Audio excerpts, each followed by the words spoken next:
Mr. Datta, can you hear me, please? Yes, I can hear you. Are you? In case you are having any problem or any request for assistance, you please contact Samida. Okay. In case you wanted to screen some, she will guide you. Yeah, sure. Yeah. Mr. Datta, please take over. Am I audible, please? Yeah, clear. Yeah, clear. Face is clear. Thank you. I'll just take a few minutes to set up the presentation on the screen.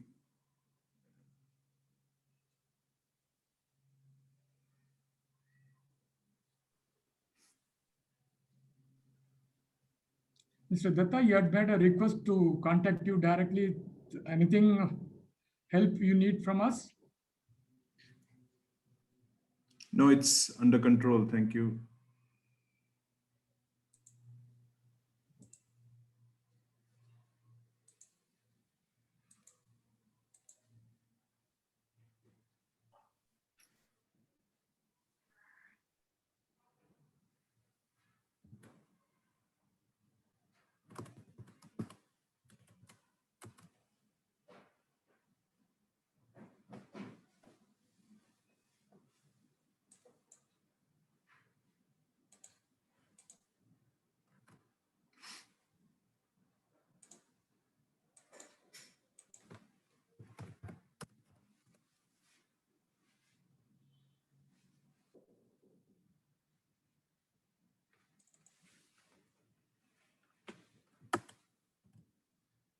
My question is this the right timing? We think the slot was for 15:40. Yes, Mr. Datta, but some time saving from the previous sessions.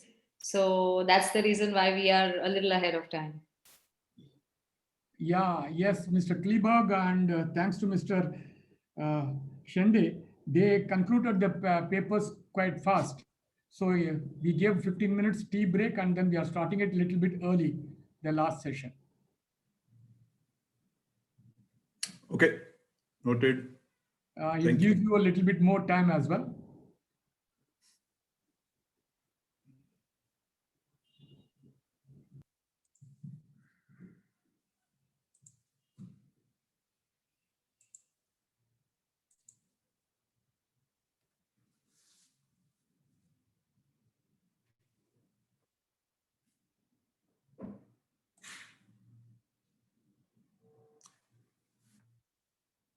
Is the screen visible, please?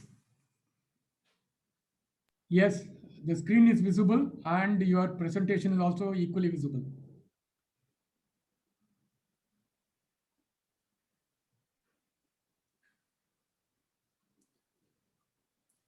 So I'm all ready. I'm just waiting for,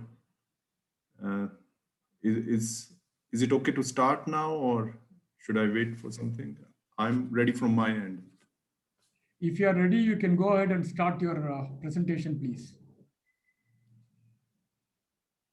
Okay, so very good afternoon, ladies and gentlemen. My name is Pulkit Datta and I am the head of Tool Steel Division for Hitachi Metals, Japan in India. It's a privilege, an honor for us to be associated in this event and the opportunity provided to us to present some application solutions for the die steel or the basic raw steel material when it comes to die casting applications. So thank you, ALUCAST, for the opportunity. And in the next 30 to 40 minutes, I'll just like to summarize the application solutions from Hitachi Metals Tool Steel Division.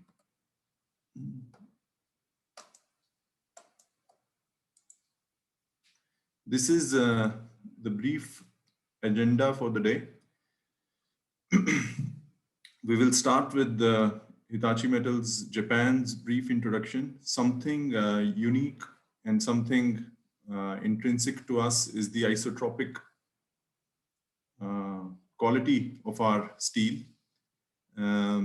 We will come to some global application best practices for die casting, some case studies from our users and consumers globally, and finally, I will end with the capabilities and the offer solutions from Hitachi Metals India.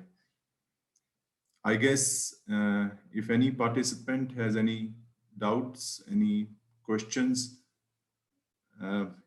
maybe are they going to write it in the chat room? I'm not sure about the protocol, but please feel free to ask questions and get it clarified. Thank you.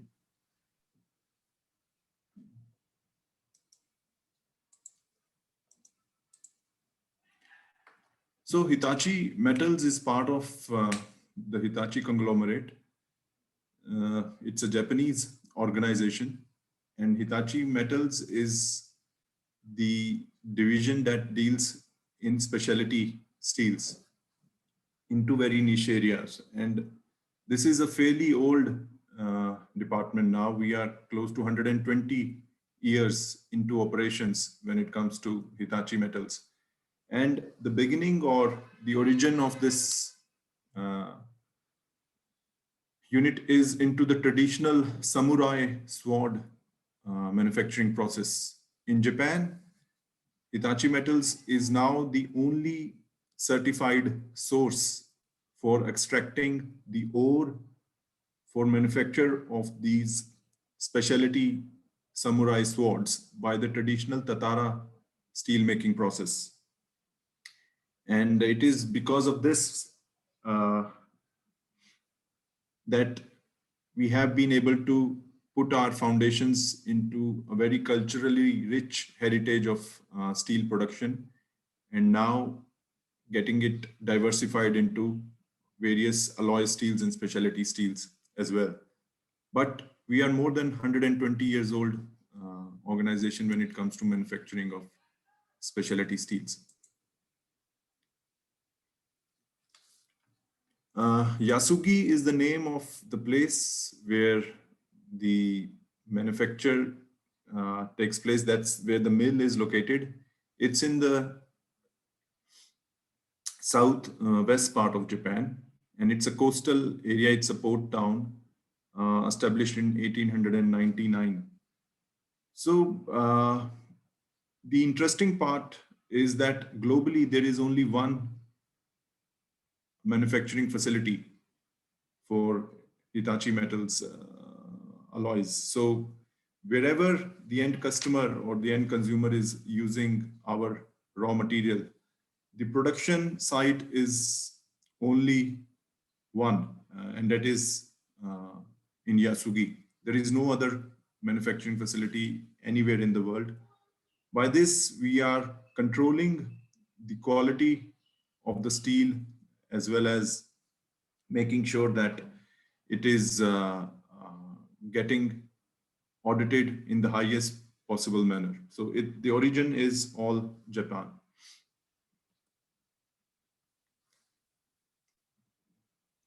This is a typical flow chart when it comes to manufacturing of the steel into various forms.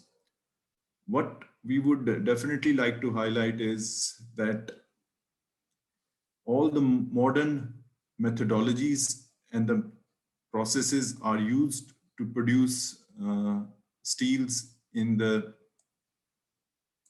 our mills.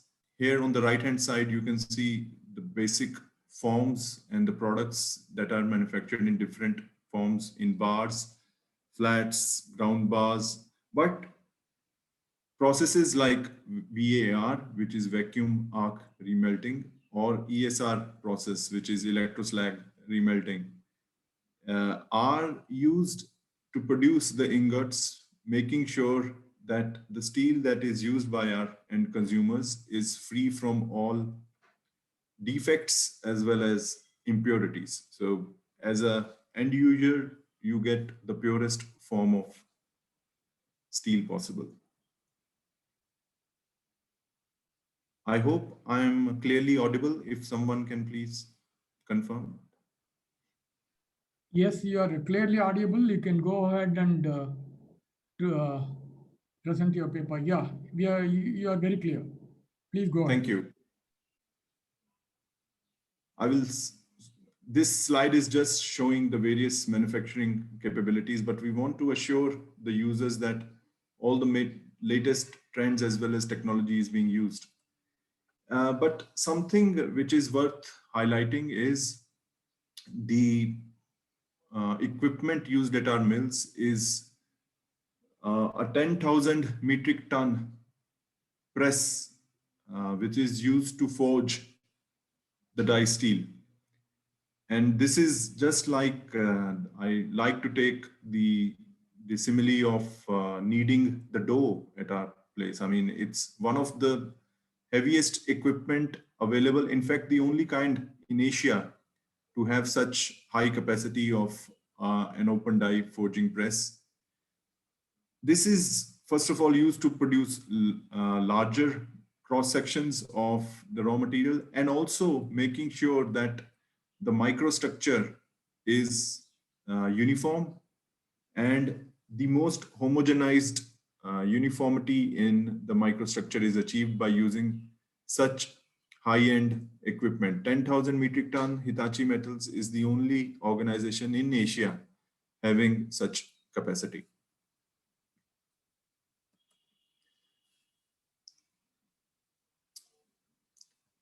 When we talk about the main product line, as I mentioned before, Hitachi is into specialty niche areas. Tool steel definitely is one part of that, but then there are certain other interesting parts like razor blade material, piston ring. You can see some electronic stuff, the large sputtering screens for the LCD screens, aerospace components is also there. Global share, the lead in global share is shown in the red star, and then the yellow star denominates our market share, number one market share in the Japanese market. So when it comes to die casting applications, we enjoy the number one share in the Japanese market, in the domestic market. And that in itself is quite an achievement, because Japan is a very demanding market when it comes to material specifications. So Hitachi Metals is a very old, traditional, and well ingrained brand in the industry, and having number one share for die casting in the Japanese market. Now I will come to the isotropy part of the steel and how it really is helpful when it comes to the end usage. You see, for any die cast user, when it comes to the usage of steel, there are basically two different dimensions or axes. One is, of course, the lateral dimension, and then the thickness or the transverse direction.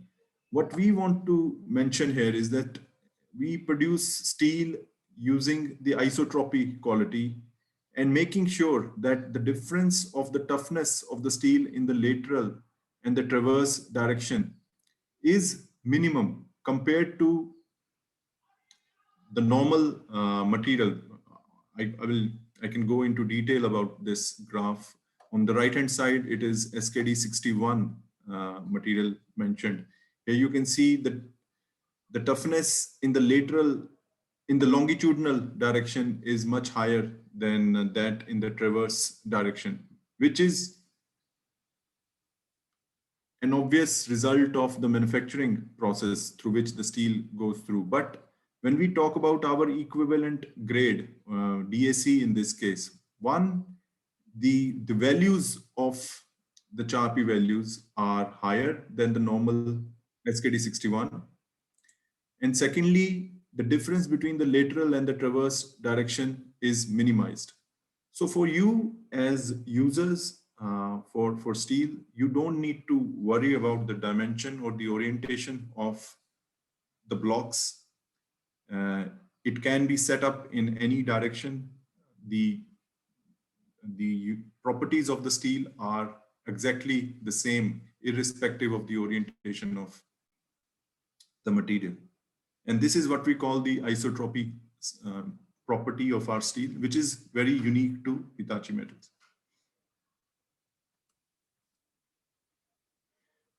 This is a slide which shows the difference between the various microstructures when it comes to SKD61, which is one of the most common grade of steels used in the die casting industry. The Japanese standard is SKD61, American standard H13, and of course DAC is our own grade from Hitachi Metals.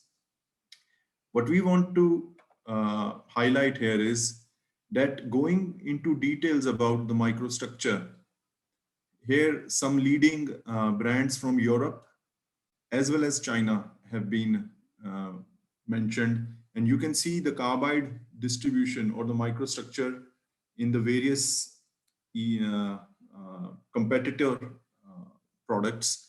But when it comes to Hitachi Metals DAC solutions, the grade is very, very uniform.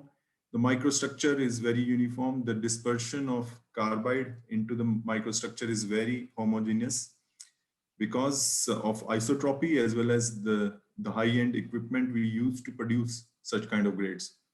For users, this ensures consistent and uniform tool life for our products.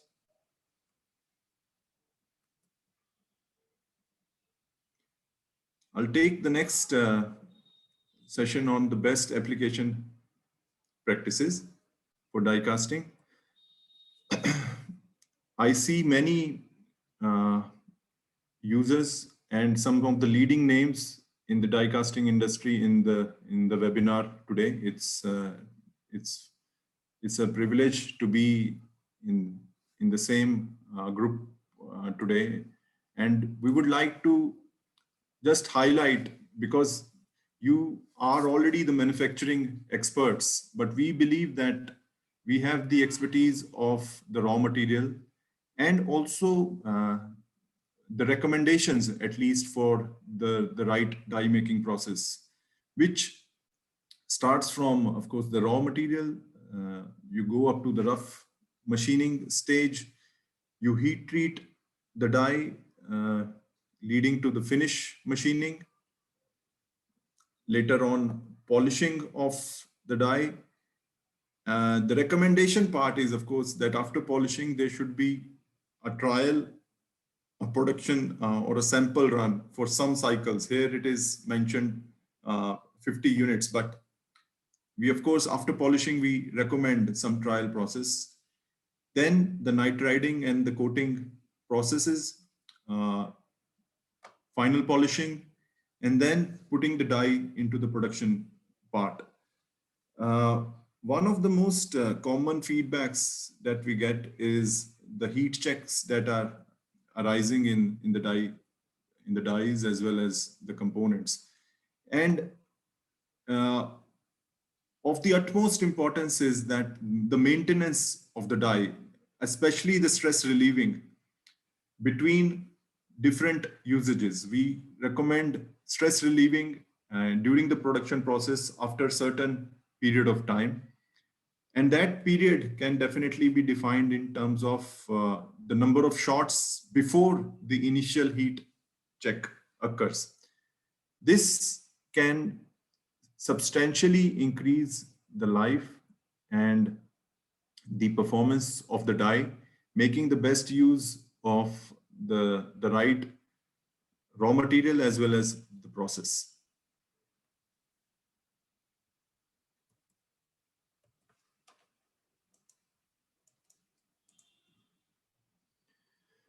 NADCA is the North American Die Casting Association, which classifies the die material according to the premium and the superior categories, along with the grade A, B, and C. These are universally accepted grades when it comes to die casting applications. As a matter of fact, all Hitachi grades are specified already in the NADCA classification in various categories. grade A is DAC and DAC P, for example. These are non-ESR grades. DAC S is the grade B, which is ESR remelted refined grade for die casting. And then grade C is the DAC Magic series, which is a double refined and a patented solution from Hitachi Metals. But all these grades are already classified and mentioned in the NATCA standards. Die casting steel portfolio, I mean, all the users will be very much conversant about this graph. One end is the toughness, and the other end is the strength at elevated temperatures. And actually, the art of steel manufacturing is to produce grades which are an optimized combination of both strength at elevated temperature as well as toughness. We want to position our grades in such a way so that they have the optimized values for both. And here is the total portfolio from Hitachi.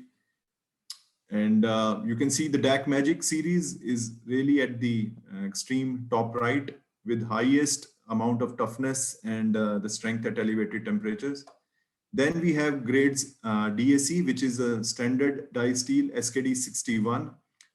DAC P, DAC S is the ESR grade steels. And today we will also touch a little about our high-speed grades like YXR 33, which can be a big problem solver when it comes to the insert pins or the core pins in the die steel, in the die casting application.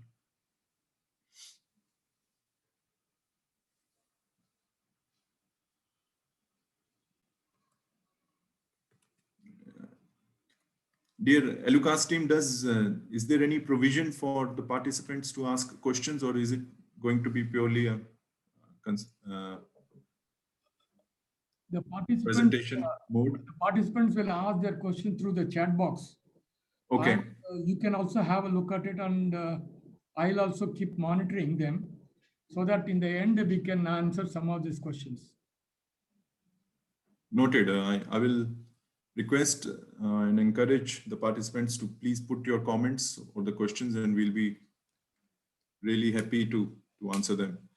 Now, heat check is one of the major cause of failure in the die casting applications, and it is a stress which is fatigued in nature because of the compressive and the tensile load which is repeatedly put on the die. And if we can produce some kind of a steel which is having the best qualities, then this heat check or the growth can be managed. And we have really gone into the details about how a heat check is propagated, and it is done in basically 3 stages or 3 forms. First is the initial crack, then the crack gets propagated in repeated stress cycles, and then it leads to catastrophic failure in the critical depth to rapid growth. And for each stage, in fact, different properties are required on the die steel itself. For example, the first step, you need a steel with high strength at elevated temperature, basically for hot hardness. In the second step, to prevent the growth of the crack, you need fatigue strength or fatigue characteristics in the rotary bending of the steel. And the third category is to basically reduce the choppy impact value, and it should have the highest toughness in order to resist the propagation of the steel. In that sense, all 3 properties are mutually exclusive, and the best steel is produced which is having the right amount of balance in all these cases. So whatever we do is keeping these properties in mind and produce such grades which are a right combination of hot hardness as well as toughness. Here, one cross section is shown of the progress of fatigue crack and the rapid progress near a hole pin.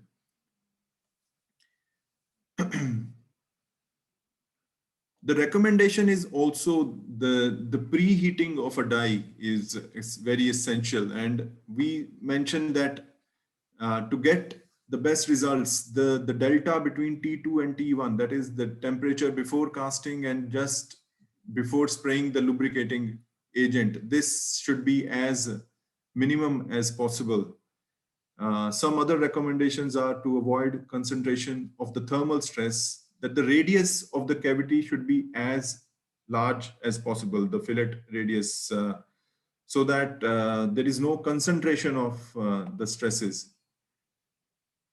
And the toughness of the die is decreased if the preheating is not enough. And this is very essential that we preheat the die to the right optimized temperature.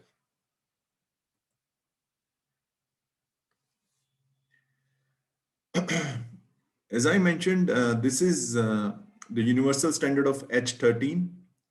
And then we have our DAC as the SKD61. Then DAC S is a superior grade, it's an ESR grade for SKD61. Today, I take the opportunity to introduce a latest global solution from Hitachi Metals, that is the DAC I series as well, which is positioned between the ESR grade DAC S and the Magic series, which is a double remelt grade of Hitachi. So in terms of performance, it is higher than an ESR grade, not as good as the Magic series, but it fills the gap pretty well when it comes to the solutions today from Hitachi. The market today already accepts and realizes we have acceptance and the recognition for our two grades, DAC S and DAC Magic. But now Hitachi is also offering the DAC I solutions for the Indian market. And whatever we are doing is to cater to the challenges of die casters, to keep aside the heat checks and cracks from the cooling channel, crack at the gate point, and also facilitate the welding repair. And this kind of steel is only now possible. Again, we need to reiterate that a very controlled and best microstructure is produced in such presses. 10,000 metric ton, it facilitates the controlled and a very uniform microstructure of the steel. DAC I is the latest grade in the family of solutions from Hitachi. And we will turn to some specific case studies in the later slides as well.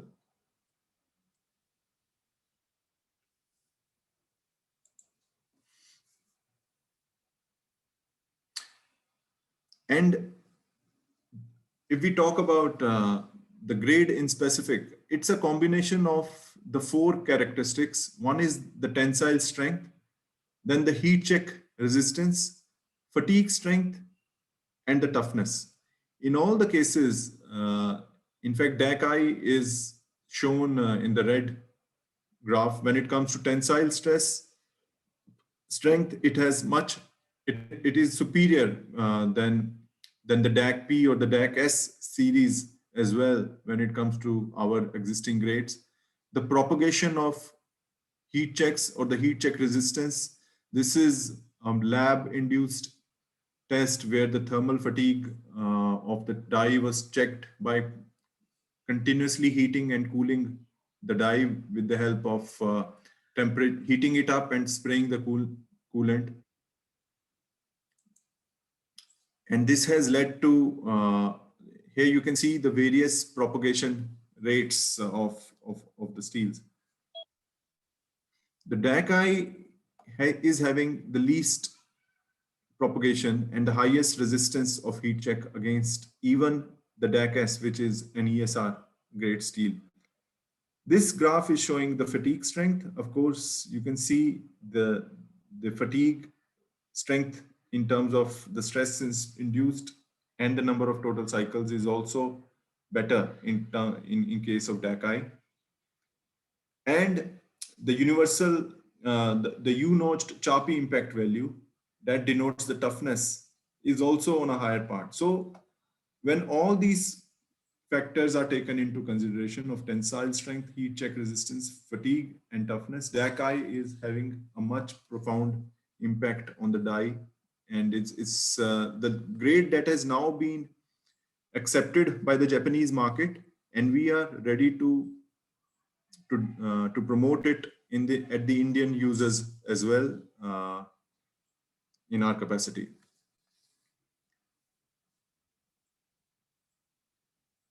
I'd like to take your attention to one of the other bottleneck areas of the core pins. And one of the main bottlenecks, or probably one of the pain areas, is the core pin or the lack of life in core pins. The impact is surely the erosion, where we see a lot of disappearance of mass or the weight reduction, and the solutions are designed in such a way that the critical wear is reduced. So here is an example where a H13 core pin of 48 HRC, the weight loss is as high as 46.8% under normal circumstances. Some improvements when you are nitriding the same core pin with H13, the weight reduction goes down as low as 14.8%. But then grades like YXR33, which gives you, this is basically a matrix high-speed steel grade, which provides a hardness up to 52 HRC. And if we combine it with the nitriding solution, we can rest assured that the weight loss or the erosion is almost eliminated. So we are now promoting this grade to our end users and trying to promote YXR33, especially when it comes to the core pin applications. If any one of you is facing the same issue, please do let us know, and we'll be delighted to serve. There are a couple of observations and comments on the chat box. You can have a look at it. Do I need to escape this first? Yeah, you can escape the full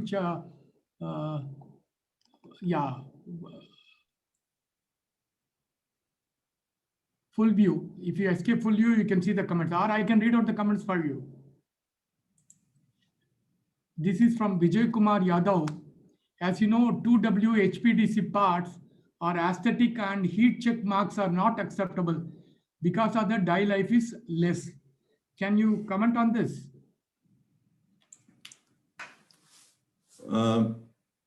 Thanks for the question, Vijay Kumarji. May I know which organization are you representing? Yeah, you can get the details later from Rushikesh, Okay. From our secretariat, ALUCAST secretariat. Here, the name only appears. Okay, so yes, the observation is very pertinent that aesthetic parts, there is no heat check acceptable. And the moment the heat checks appear, the life is determined by the appearance of the heat check. So the grades that we are today mentioning or promoting, all the design is done in such a way that we are trying to reduce the heat checks and increase the tool life. So grades like DAC S and DAC I in particular are something of interest when it comes to aesthetic parts. We will show some case studies in the end where you can see the comparisons, but I will take further details from ALUCAST and have a more detailed discussion with Mr. Yadav.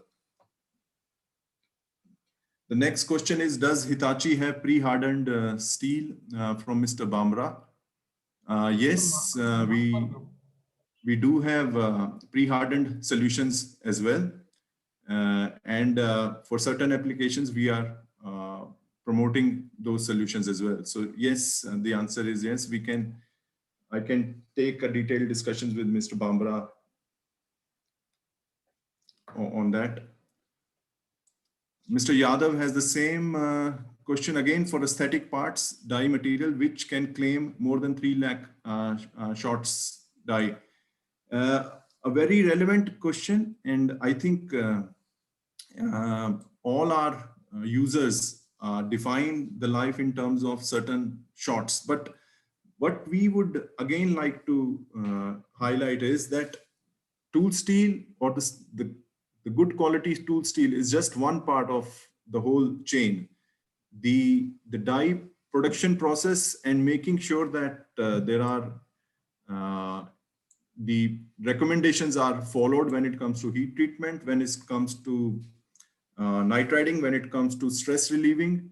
All these factors can together ensure that we get a life. But yes, Mr. Yadav, we have had cases where we have shot up more than, I won't say the exact number, but 3 lakhs is quite achievable when it comes to certain applications through the grades that we are mentioning. The next question is from Mr. Vivek Joshi. You can. Mr. Joshi mentions, can you please give details of your capacities of Sundaram Plate in Chennai? Yes. So, Mr. Joshi, we have the capacities in India. Hitachi Metals India is based in Gurgaon, in Manesar, as well as we have our channel partners, Messrs. Goel Steel, who are located in Chennai. So now in the Indian market, both the channels are open, and we are having these supplies in terms of capacities and storage. Mr.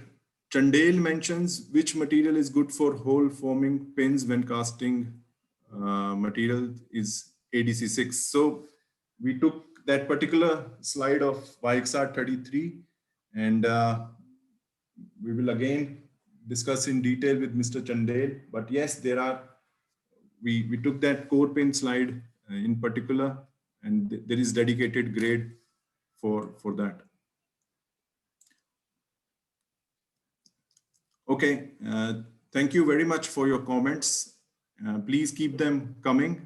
We will have one-to-one discussions as well when it comes to these solutions.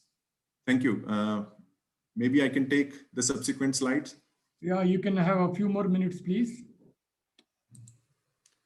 How much time do I have, Mr. Ganesan? Yeah, that way I can give you extra time, but normally 10 minutes.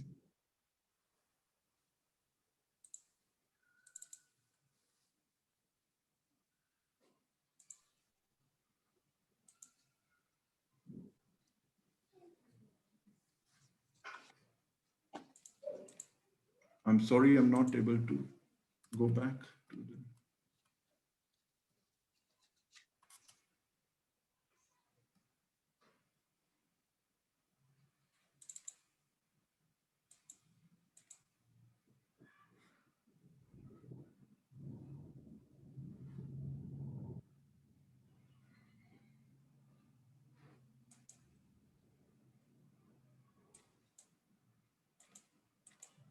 Is the screen visible again?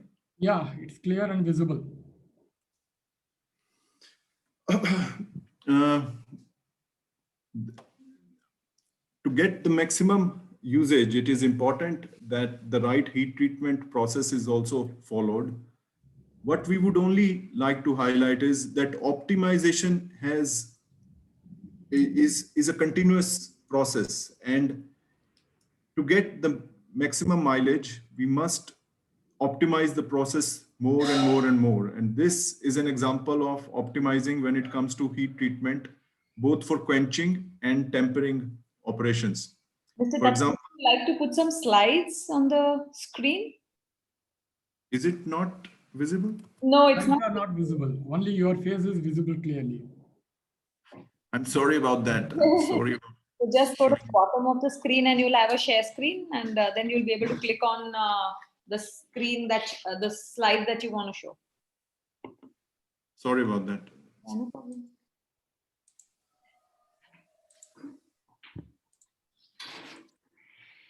Yes, now we can see. Now it's clear. Absolutely. Yeah, you can carry on. Sorry to disturb in between. Yeah, thanks. So basic guidelines is optimizing even the heat treatment process when it comes to the quenching and tempering operations. This table shows the ideal holding times for quenching and tempering based on even the cross section of the die. So normally it is a trend that all kind of components and of various thicknesses are put up in the same batch of heat treatment, but there is a way to even optimize depending upon the cross section or the thickness of the parts. And that's where this slide is so important, that both for quenching and tempering operations, based on the thickness of the parts, the holding time is different and can substantially impact the life of the tool substantially. This is something that we need to take active discussions with our users together with the heat treaters, so that we get the most optimized usage of the die. Some general precautions for die casting, die machining as well. Much emphasis should be paid that there are no sharp edges or sharp corners when it comes to the cavities or the fillets. The higher the radius, more uniform is the distribution of the stress. We sometimes encourage our users to even take some exceptions or some, sorry, is it still visible? Yeah, it's clear. We can see both your face as well as the your screen. Yeah, clearly visible. So the recommendation is to avoid sharp corners, have as much edge rounding as possible. Machining of cooling passage, these are some of the examples. The drill leaves a sharp corner at the end. It needs to have a round, especially even the way the polishing is done, the direction and the grain orientations, the remains of the EDM heat affected layer. These are some aspects that are needed to be discussed for getting the optimized life of a die.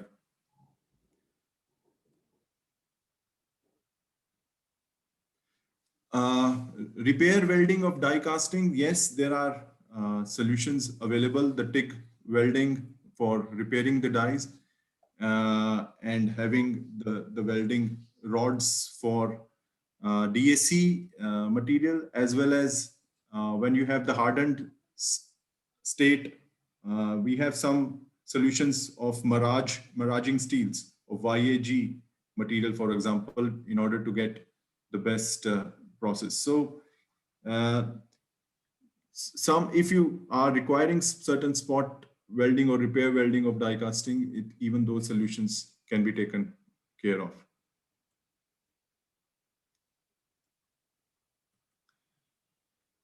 So some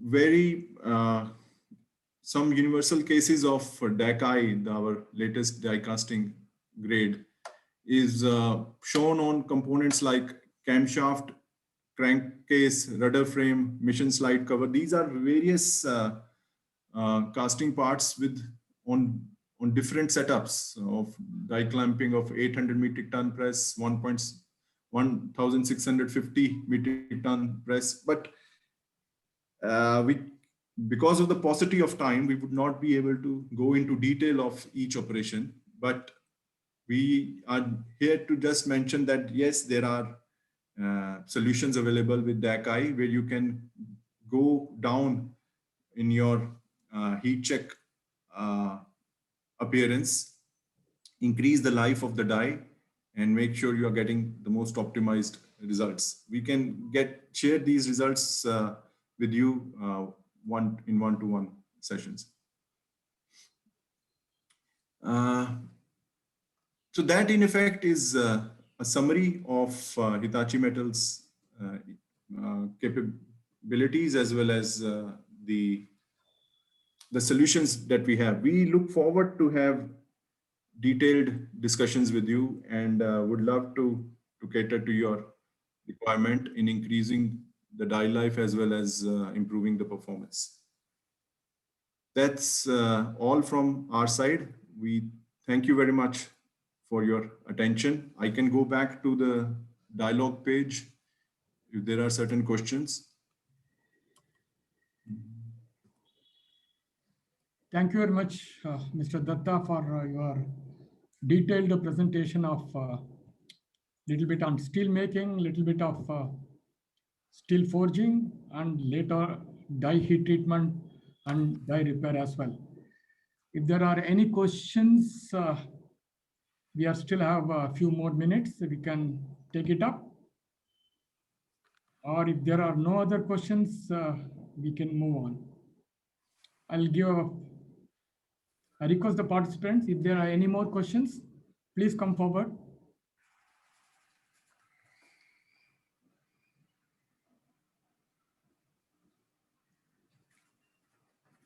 Okay, I take this as you all can, are you having a VHT plant in NCR? There's a question from Mr. Yadav. So we have technical collaboration with commercial heat treaters in the northern part.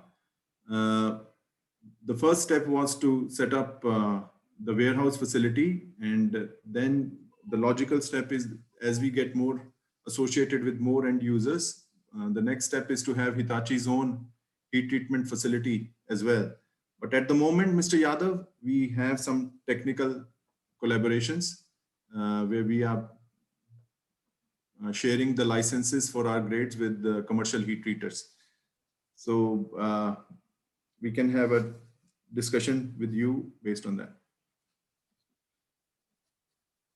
Request to ALUCAST is whether we will get the details of the participants later so that we can clarify. Just give me a second.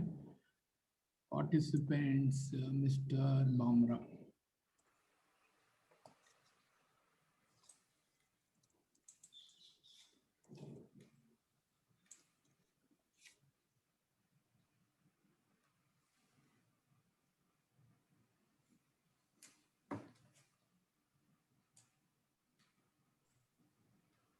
Yeah, Mr. Bamra, you can ask your questions. Thank you, Mr. Ganeshan, and thank you, Mr. Pulkit, for your presentation. I have a question for you. Are you manufacturing hot die steel or die steel for gravity die casting application? And if yes, how is it different from the high pressure die casting steel that you are manufacturing? Thank you for your question, Mr. Bamra. Yes, gravity die casting, yes, we do have the solutions, and it is normally the recommendation is SKD 61. That is the DAC grades that we have. Normally, we have seen the demands on the toughness aspect as well as the heat checks is not as grave on the GDC dies compared to the HPDC ones. So we are not normally positioning the ESR grades on that application. So normally DAC or SKD61 is our recommendation on those dies. Non-ES are great. Non-ES are great. Thank you, Mr. Bumrah. Thank Mr. Datta, is there anything else you want to sum up or? Now it's again a privilege, and we thank ALUCAST and the participants as well for giving us this opportunity to present our solutions. We would like to have a close association and now look forward to the details of the participants so that we can have this discussion. You can directly communicate with Mr. Rushikesh or Mr. Zubin, our secretary. They will assist you in all manners about other information you may require. Thank you, Mr. Datta. And we will move on to our next paper, or the last paper of the second day, or last paper of this event, by Miss Kanaka Lakshmi. Samita, can you put on? Yeah, please. Thank you. This paper, the topic is about autonomous engineering for die casting applications. Kanaka Lakshmi is a diploma holder in tool and die making from NTTF Bangalore, with a total of 12 years of experience in tool and die design, working for reputed companies like Geometric Bangalore, Toolmark Hyderabad, and Endurance Technology Pune.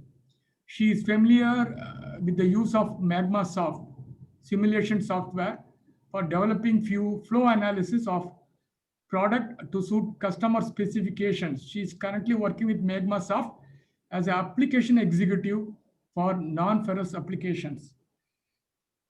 Ms. Kanaka Lakshmi, the floor is yours. The screen is yours. Please take. Thank you, sir.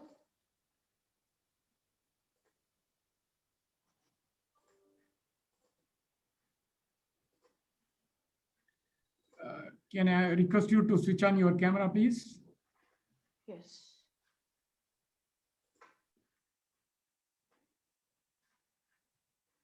Yes, it's on. Can you see me?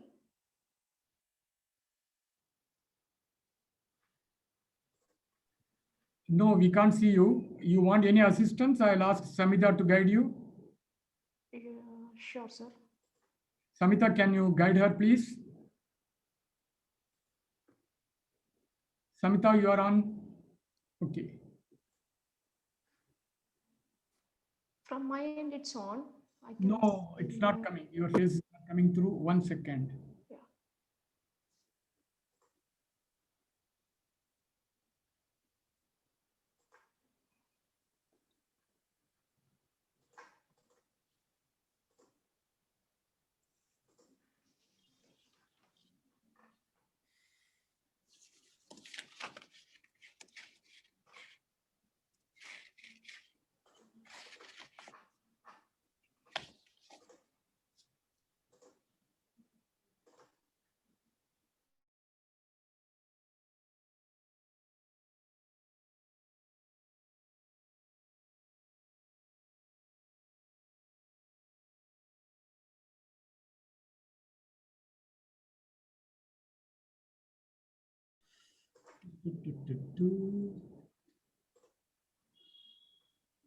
Sir, I will disconnect and I'll try once again. I'll connect. Yeah, your face is visible now. Okay. Yeah, you please come on.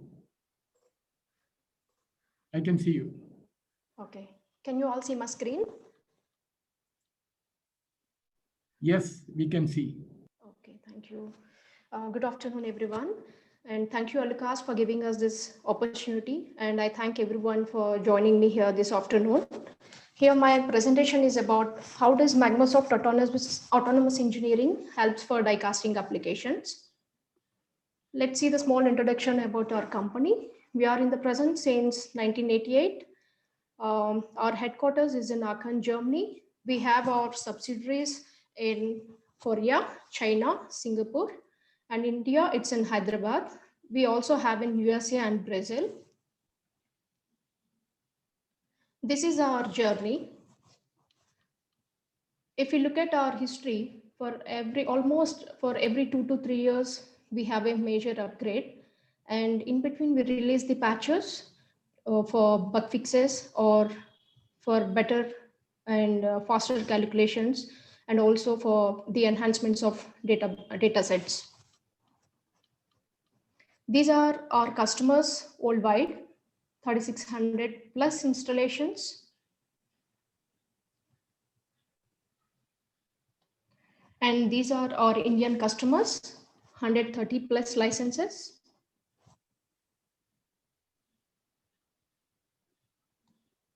Basically, MAGMASOFT is a modular based software, and we have standard module. This is mandatory. MAGMASOFT Plus, anyone can opt any of the interfaces like STEP, STL, CATIA, and PROE. And these are the add-on modules. One can buy the licenses or modules based on the requirement and based on the process in their foundries. And now we will be seeing the HPDC component. How does this autonomous engineering helped us for developing this marine engineering gear case component?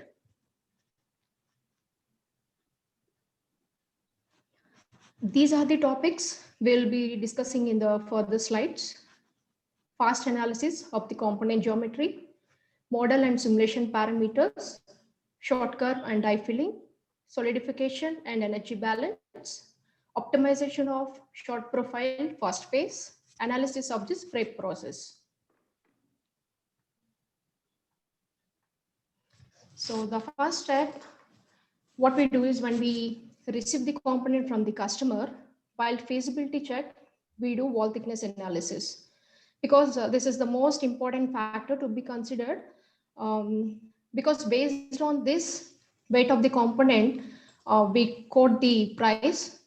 It depends on the weight of the component. So it's a very important factor. We have to do a wall thickness analysis, and whenever and wherever it is required, we have to provide the weight reductions. And also we try to produce the thin wall casting in order to reduce the price of the material. And also we can reduce the injection time, cooling time. So it helps us in this way. When we talk about design point of view, as per NADCA references, especially for HPDC components, the component has to fill from thick to thin areas to get the better intensification and also to avoid the defects like porosity. So in Magma, we have wall thickness analysis. When we do the solidification analysis, we can see the component thickness based on this scale. So for this particular component, when we look at the cross section, I'm playing the video once again. This is the section which is thick. So we have placed the in-gate here.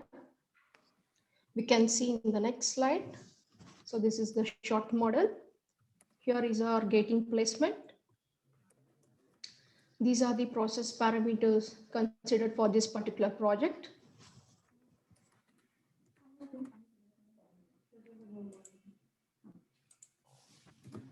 Let's see the die filling results. I hope everything is clear from my side. My voice is clear.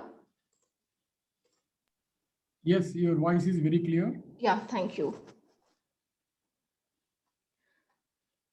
So this is the die filling first phase. Here we are seeing the left side acceleration phase, V1, slow phase velocity. From biscuit to till gate, it is in slow phase. And the right side picture is representing the end of the casting field. It means we applied the V2 from this location. So this is the second phase.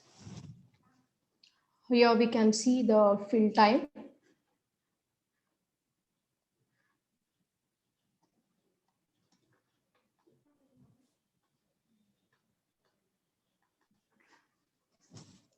Just give me a second. Yeah. Now we are seeing the filling temperature result.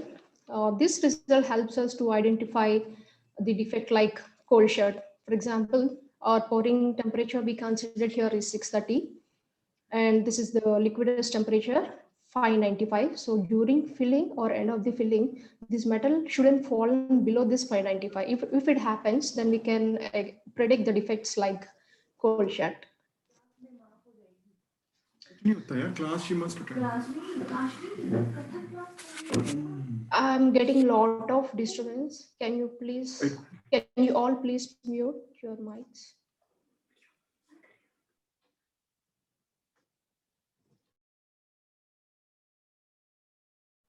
I request all the delegates and participants to mute their mic, please.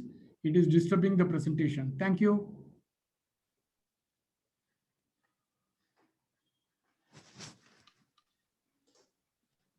Kanaka, Lakshmi, you can proceed. Yes, sir. The next result we are seeing here is the air pressure, the left side result. During filling, because of turbulence or because of improper venting, we can notice the air pressure. So how much it has gone, this pressure, we can see with the help of this scale. It started from 1 in this particular project, 1 to 36 bar we have noticed. And the same right side, we can see the air entrapped mass, mu gram. We are comparing this both because we want to identify, is it this air pressure happened because of, is it because of turbulence or is it related to the vent? So mostly we compare these two results together to get the better clarity and the solution. So when we look at the air entrapped mass result, we hided the X-ray range 3 for better visibility. These are the entrapped air locations. This is the end of filling. So now we are seeing the simulation with launder. Launder also we can call and we can add it to the geometry and we can do calculation. Here the pouring temperature we have considered is 690 because we provided launder. So holding furnace temperature we have considered here. And this is the liquidus temperature. We can see how the filling is happening, and we can see beautifully how the flow is taking place in the short chamber. So in between, we can see different colors when the melt streams are joined together, and those two layers won't freeze. We can see at what temperature the particular layer has been freeze, or it hits at that particular cell with what temperature. Like this is the scale 570 to 690. For example, if we notice red color, somewhere it is 632, the temperature is around 630 to 640.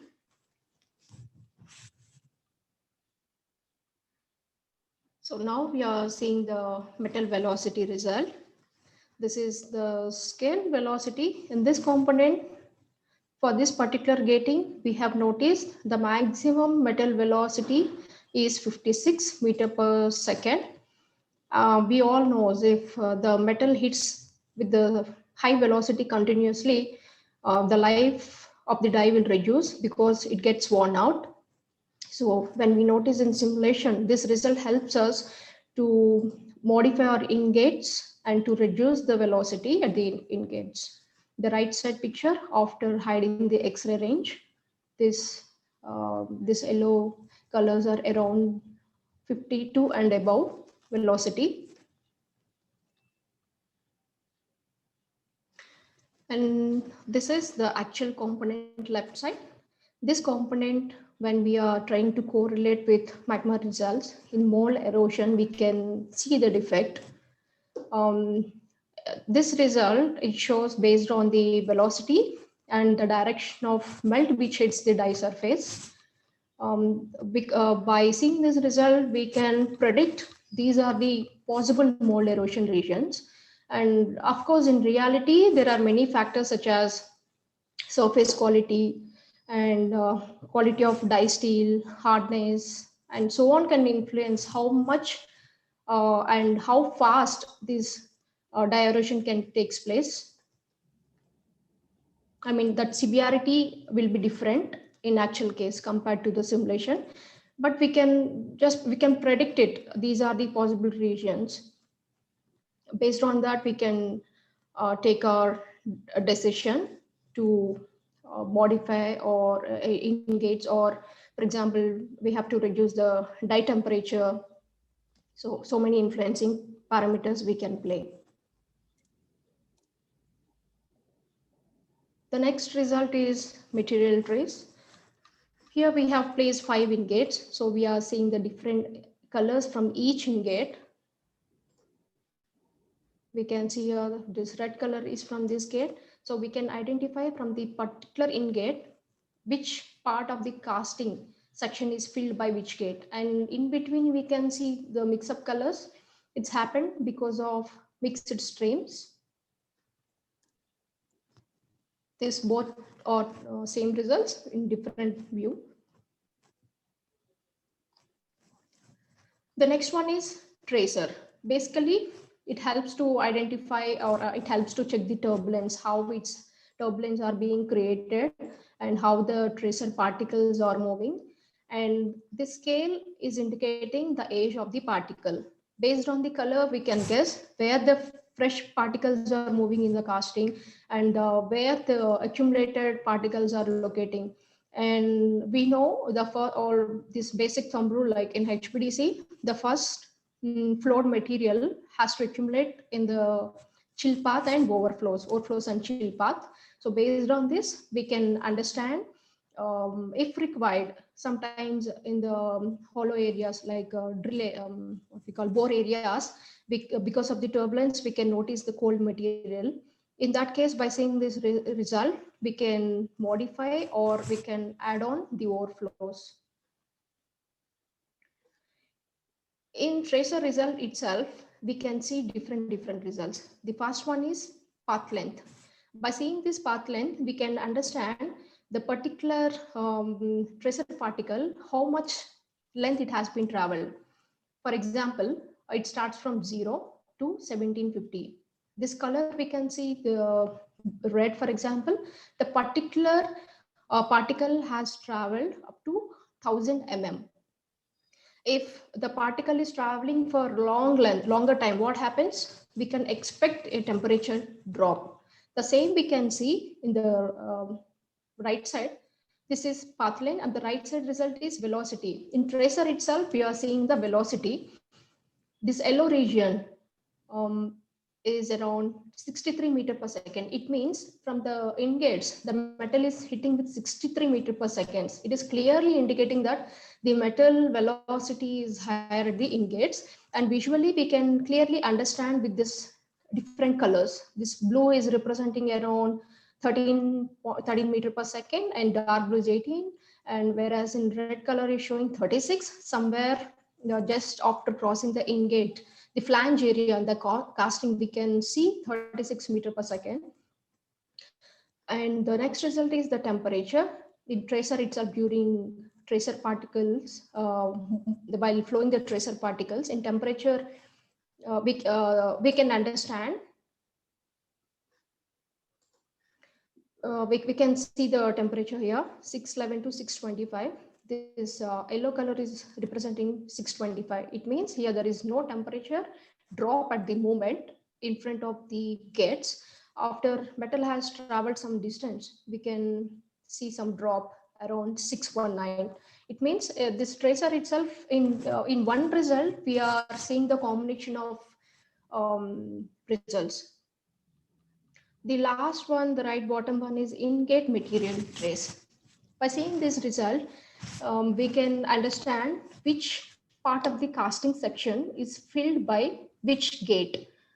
Keenly, if we look at this geometry, the right top side, we can see some gray particles. This gray are releasing from the top ingate and the red from the below ingate. Before in 1960s or before the simulation software comes, people used to do manual analysis, manual drafting, like they used to cut the component section. By checking the volume, they used to place the ingates. The same thing we are doing in Magma here. So now directly it's available, no need for manual calculations. So how does it help us? By seeing this result, we can modify our ingates. we might have thought before placing the gate positions, from this particular in-gate, this part of the section has to fill like that. If it's not meeting our requirements, based on this result, by seeing this, we can modify the in-gate geometries. This is the curve representing flow through in-gate. It means the bottom X representing that time and the Y is representing the volume. From each in-gate, how much volume is releasing and at what time we can understand. In the right top side, we can see the IDs, different colors. Gate 1, 2, 3, 4, 5. We have 5 in-gates. So for 5 in-gates, 5 different colors. So like this, we can measure. I mean, we can see the volume left side. From which gate the more volume is releasing, and which gate is releasing the less volume, and which gate we have to modify. In one picture, we can get good idea.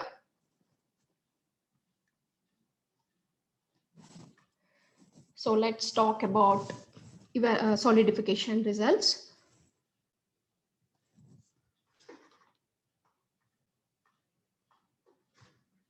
This is the solidification result, solidification temperature result.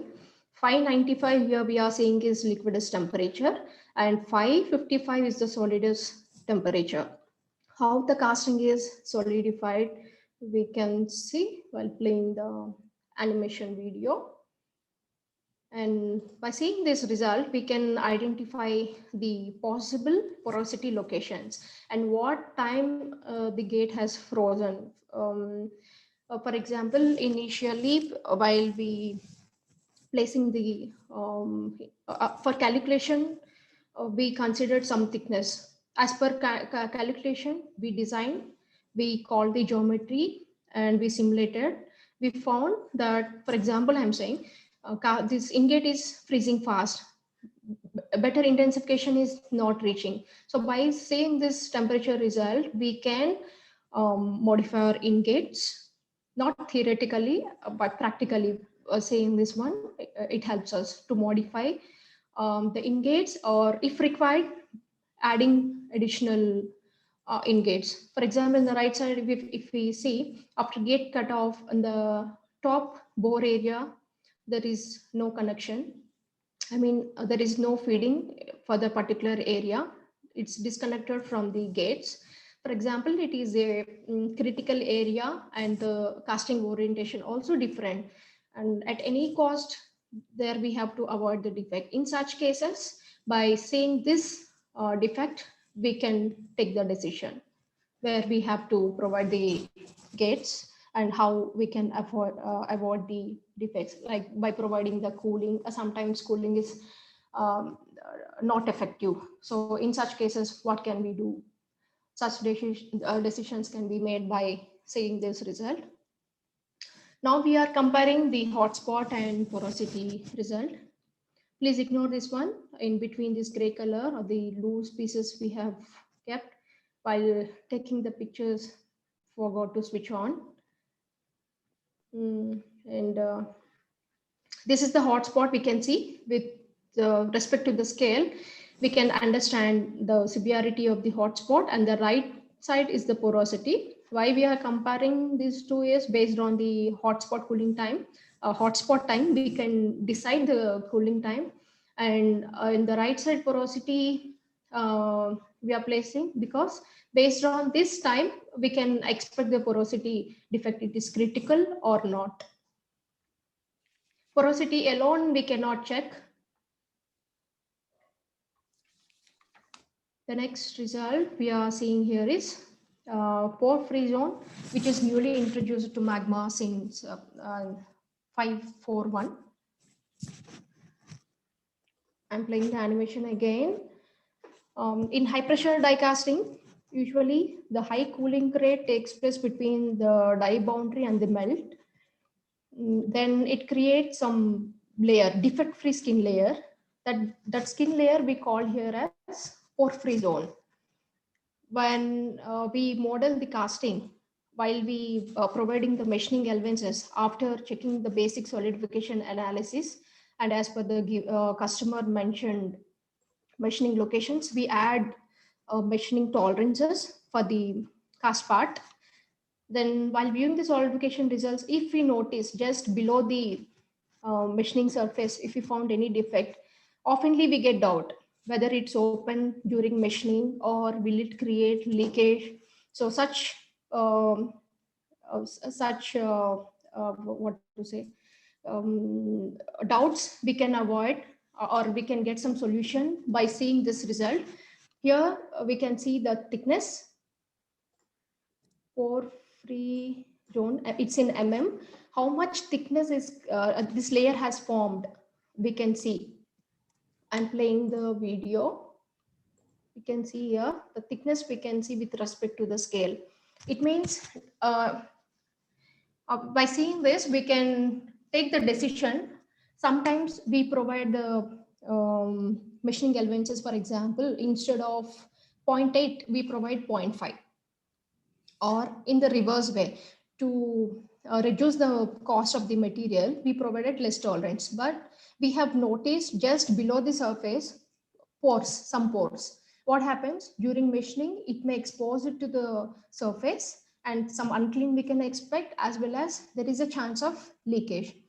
So while facing such critical issues, this result helps us to add the machining elements more, or how can we shift that particular defect. The next result we are seeing here is die soldering. This die soldering phenomena occurs when the molten metal sticks to the die and it penetrates into the die steel. Usually this aluminum and steel have natural affinity to form these intermetallic compounds. So it increases in which case, if the die temperature is too hot, then it increases more. So how can we avoid this problem? Sometimes we provide cooling, and if not possible, through process, we do spray.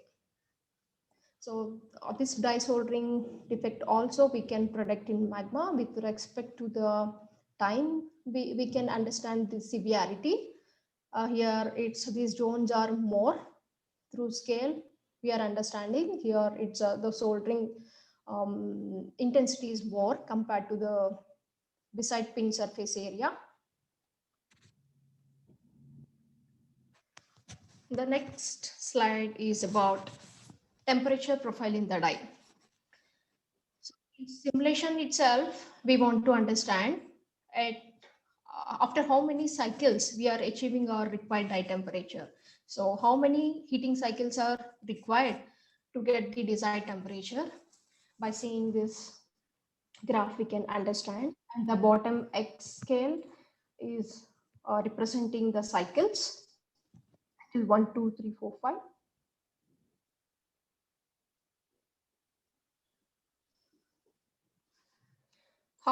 How do we get this? In geometry, we can create thermocouple and we can plot the graph like this, or default also we can get. The next topic is the thermal balance. Particularly, we can see here this thermal balance. It's for whole die. For example, the heat balance between the die parts to the particular IDs, like how much heat is introduced into the die from the casting, or how much energy is released from the die by providing either spraying or cooling. If we see here, energy in, this is the die material in to the die material out, tempering channel, we provide the cooling channel. After providing the cooling channel, how much heat is extracted from the die we can see. Like individual IDs we can see here, same for spraying, same blowing. And this is for die, and the right side is for side core. So by seeing this, what we understand, we might have thought while we placing the cooling channel, this must be more effective in that particular location. That was just assumption. By saying this quantitative values, we can understand really how much it's worked.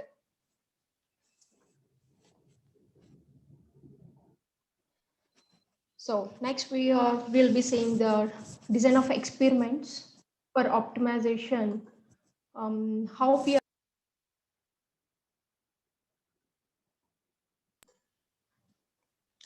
we are optimizing the first phase of die filling, we'll be seeing.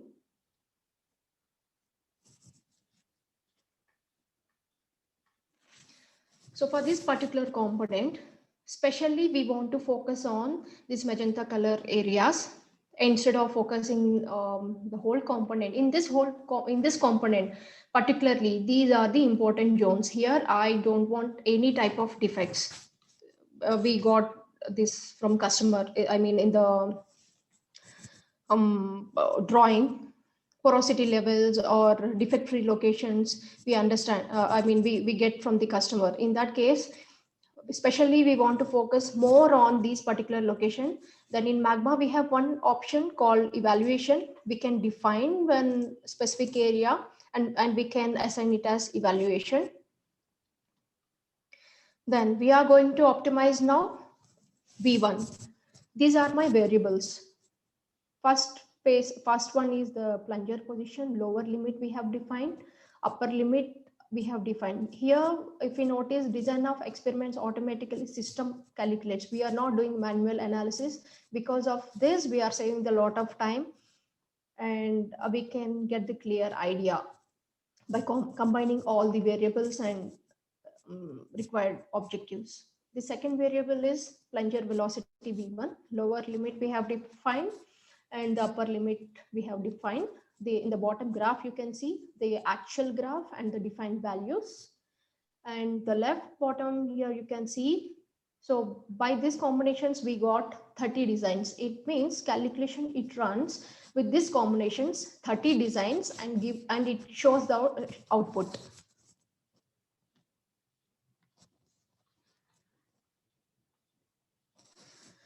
So these are our requirement. This is our main objective. Like we want to achieve smooth filling. We want filling temperature results. We want air mass result and velocity at in-gate. These four are our main objectives. So system ran automatically and it's given ranking, but we have to prioritize ourselves among these five, which one we want to focus initially. In this case, we given first priority to air mass result. The poor design here is the air mass design 14 and the best design among all is design 25. So the value is less. Here you can see 2.38 and the bottom one is 1.56. Now let's see the result. This is the air and trapped mass result. The left one design 14 and the right side design 25. Here you can see visually it's clearly we can notice the left is more entrapped mass and the right one is good compared to the left one, because here in the flange thickness area it's totally gone. So what we got through this design of experiments, if we do manually one by one, we have to set up the project, we have to take the decision by checking by considering all the given parameters, and sometimes we may miss something while viewing the results. But in design of experiments, autonomous engineering system itself, it gives the ranking and we can make the decision faster and we can reduce the overall design and die development time.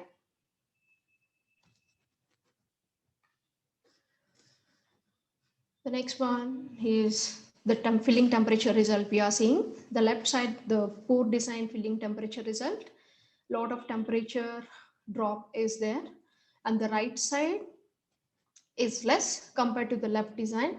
By seeing the scale, we can see 595. This is almost elevation. It means the range is above 580 to 595. Here, it's fallen below 580. degrees centigrade. So now we have the next question. This one is a parallel coordinate system. In this graph, beautifully we can understand by considering all the variables and objectives, which design is the best. We can plot ourselves based on our requirement. Let's say one objective, air mass. This air mass, we have set the filter like we don't want the result above 1.83 air mass. Then we plotted this arrow here. Then in this case, these three designs combinations are possible to produce the die with the air mass result of this value. The next combination, same temperature. Temperature also we don't want to consider the 590 below. Then we have filtered here also showing these three are possible to achieve all these combinations. It means in one go we can understand the feasible and not feasible designs with clear picture rather than confusing ourselves by manual analysis. So it helps the user to plot his window on his phone.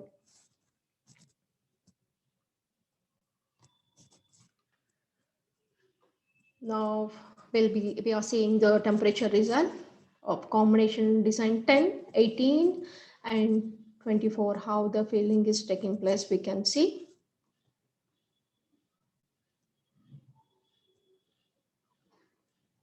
Almost temperature also same for these three. The mid design bit drop, but overall not much difference I can say.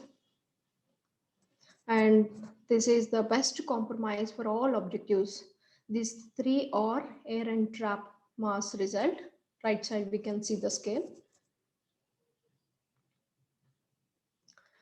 And this is the correlation matrix. In correlation matrix, here we can see the influence of each objective and variable.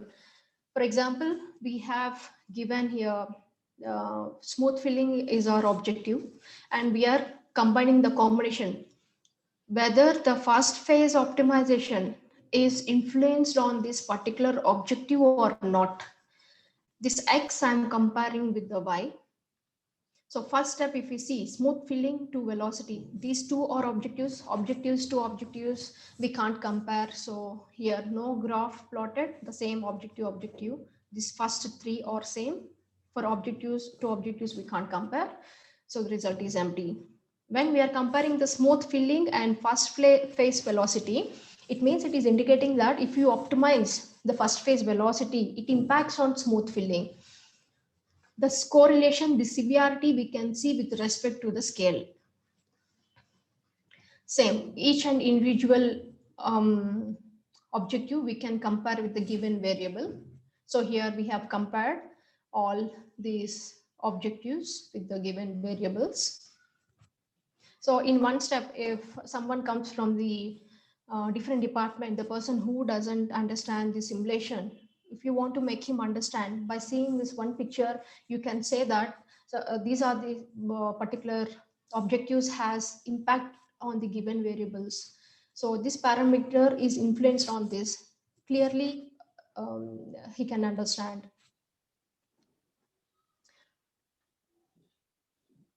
The next topic is simulation of the spraying process. So how it's influencing the die temperature, we can see we have a different spray setup. In this presentation, I have plotted only one, that is spray surface.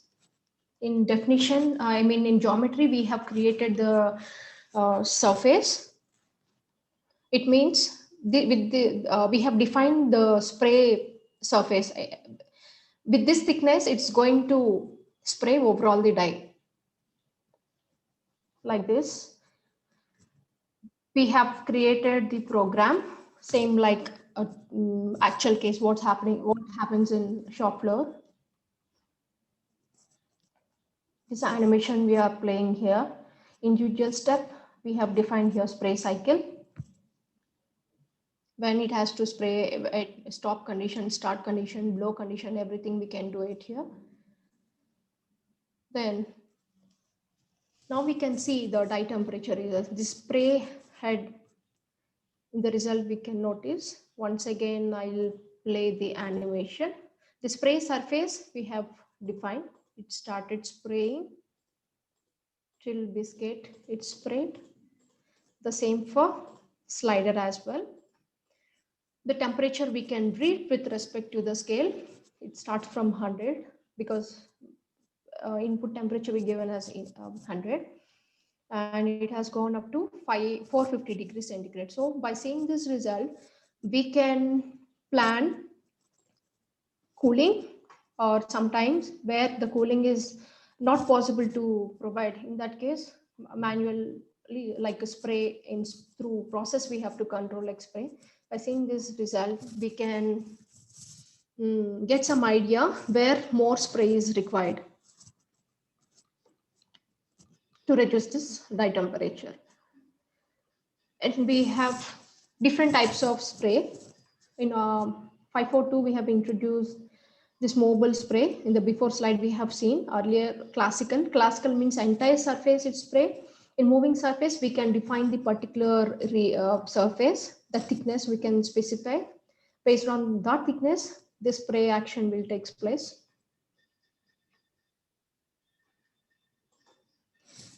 In the previous slide, we have seen the same heat balance. Now here we are comparing the spray model, classic spray versus moving spray surface. In classic spray model, we have tempering channel. So the next question is, with classic spray model, the temperature, the cooling is effective or not? Energy out from the cooling line is good with classic spray or not? Which one is more effective? Classic spray model is working better, or moving spray surface is working better? When we look at one ID, tempering channel with classic spray model, 1072 kilojoule energy is out in classic spray. When we are comparing with spray surface, 1091.48 kg tempering channel ID, this much heat is extracted from the dye. So each and individual ID we can see here.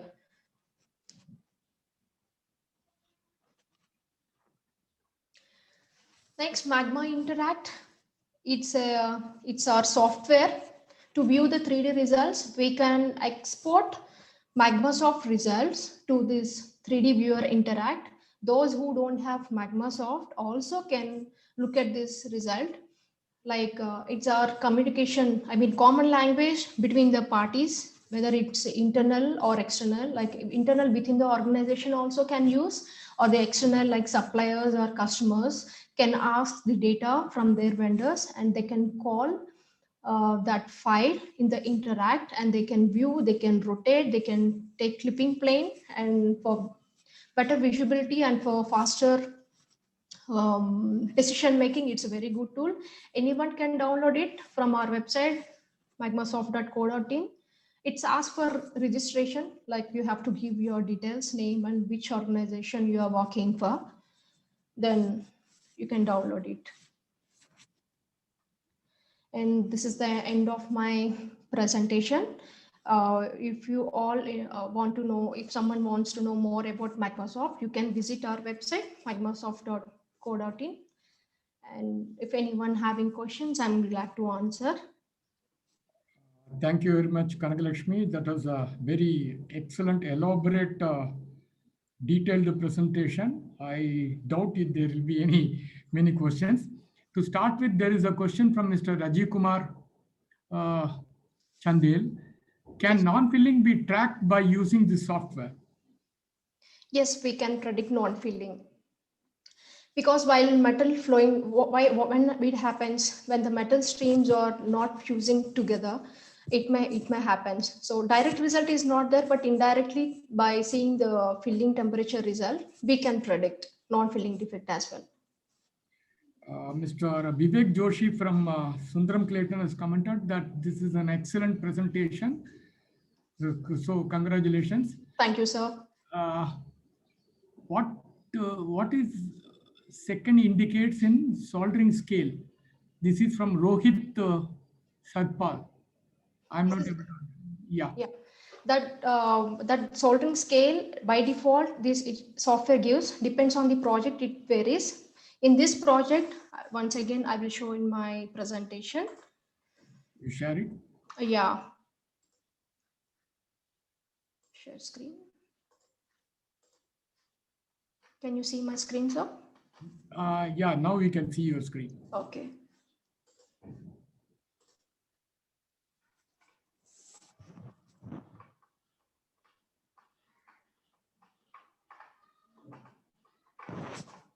Yeah. So this is the default scale. Here, when you take the pick point, we can see it means this soldering happened for longer time. How much time it took here?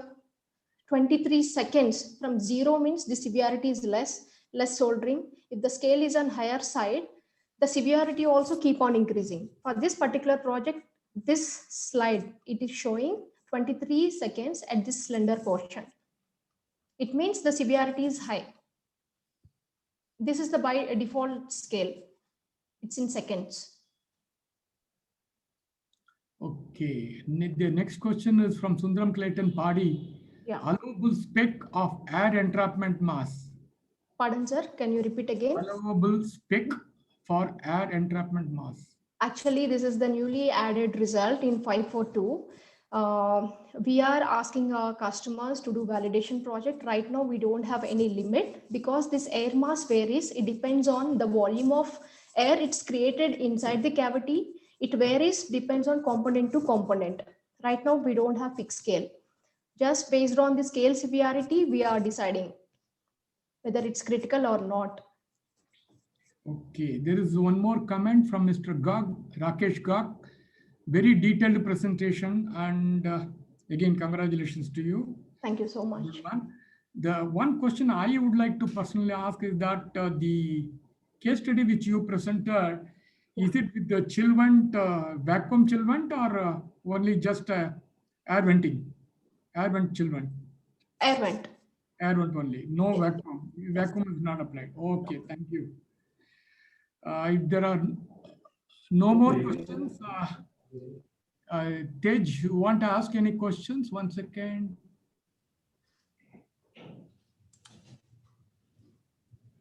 Yeah. No, I'm fine. It was an excellent presentation, very detailed presentation. So, my congratulations to her. Thank you, sir. Thank you. Thank you, Tej. Okay. If there are no other questions, I think I will conclude this session with one more congratulations to you for a nice and detailed presentation. Thank you, Kanaka Lakshmi. Thank you, sir. May I request Samita to give me a share screen facility, please?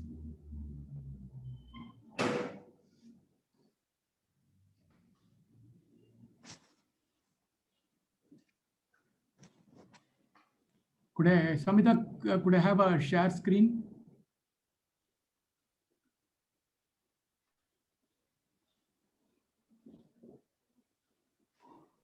You're able to do it, right? No, I'm not able to get it. I think that host has to give. Just give me a moment. I will get that organized. Yeah, please.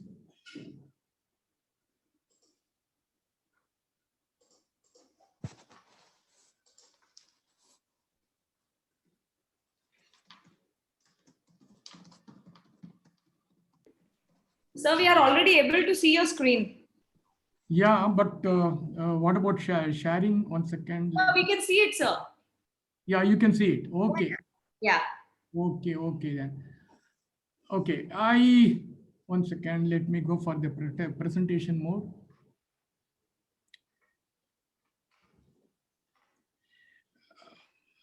Yeah. Okay. It's a two pretty long day for us, and we have come to the end of our seminar or webinar. This is I'm been given the task of summarizing the 2-day proceeding, and I would like to say 1 second.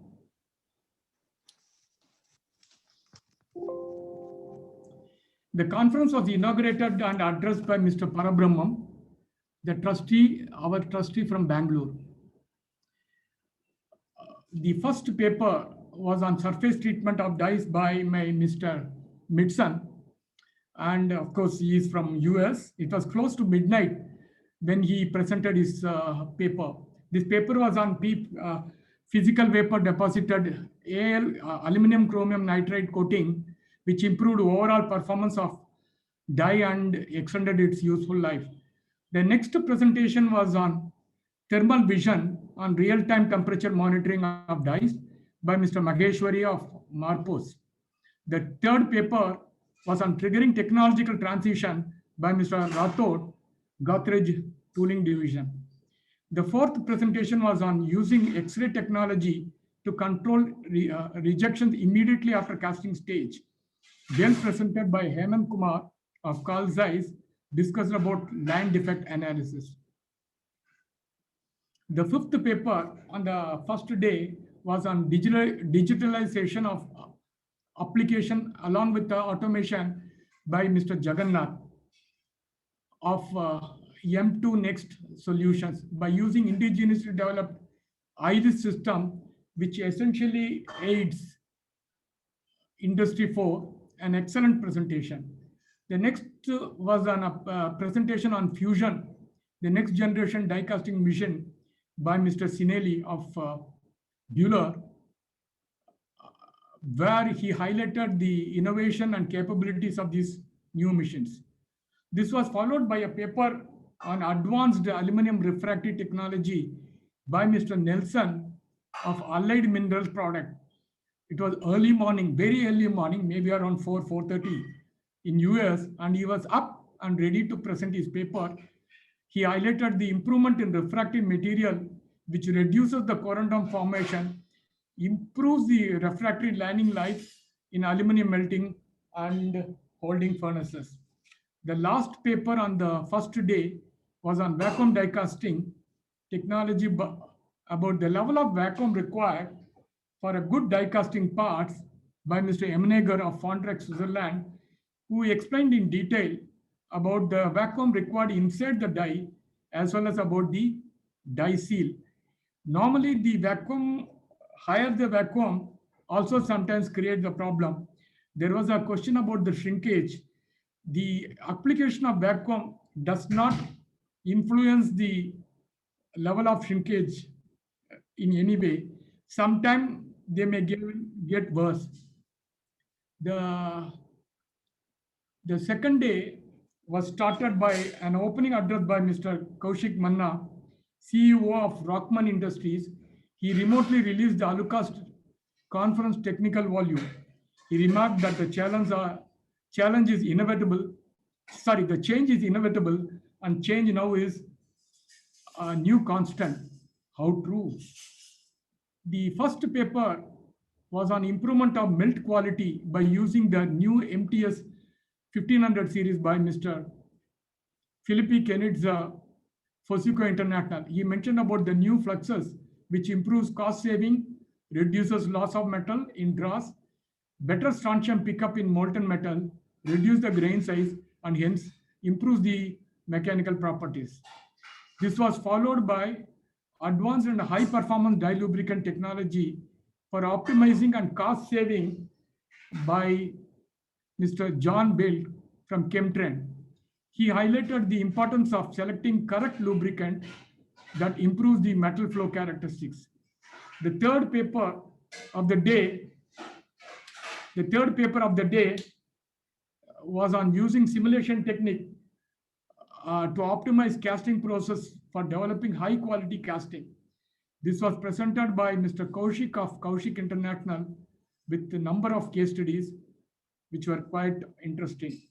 The next presentation was on Shibora die casting machines by Mr. Agarwal and its excellent features that helps to produce better castings. The afternoon session was started by Mr. Kleberg with a paper on digitalization of metal casting operations and 10 common misconceptions on digitalization And he also gave some good tips to start Industry 4. The next presentation was by Bharat Fritzwerner on high-speed machining solutions for aluminum die casting, and the presentation was made by Mr. Shende, who explained in detail about building new generation machine tools to suit customer requirements. The seventh paper of the day was on tool steel solution by Mr. Datta of Hitachi Metal. He explained in detail about melting, refining, remelting, and refining, forging, and heat treatment of tool steel. The last presentation was on autonomous engineering for die casting application by Ms. Kanaka Lakshmi of Magma Engineering of MAGMASOFT. An excellent case study was presented. In all, we had about 16 presentations spread over 8 sessions in 2 days. I, on behalf of Technical Paper Committee, thank all the authors for their interesting and informative presentations. We also thank Mr. Anurag Luthra, Mr. Tej Bamra, Mr. Rahat Bhatia, and Mr. Toraskar for conducting the various sessions as session chairman. I thank Mr. Parabrahmam for his excellent inaugural address. Okay, I have been given the task of giving the vote of thanks as well. So let me start with thanking Mr. Parabrahmam for his excellent inaugural address, and Mr. Kaushik Manna for his opening remarks and release of the technical volume on the second day. We are grateful to Mr. Munjal for providing us with this platform for conducting this webinar. Very many thanks to the sponsors and those supported this event, and to all the delegates and to all the participants. My thanks to the organizing committee members, Mr. Kale, Mr. Toraskar, and of course, Mr. Zubin, for their technical support and critical inputs. Thanks to Mr. Vivek Vibhuti and his team from Rockman for their excellent support in conducting this event. We appreciate the technical assistance rendered by Ms. Samida and her colleagues from Brand Studio in putting together this webinar and also anchoring this program.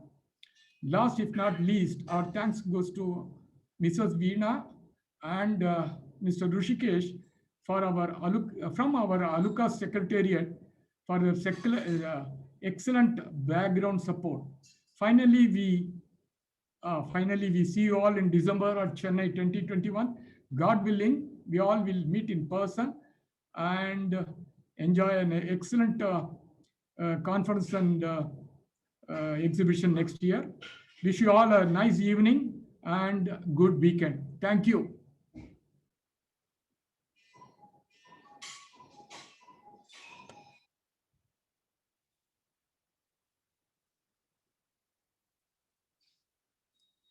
Thank you, gentlemen. Is there any feedback? Anybody would like to give any feedback?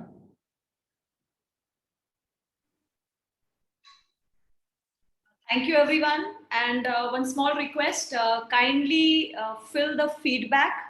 The link has been mailed to you. It will help us create a better and a nicer program in 2021. Thank you so much. You all were a fantastic audience.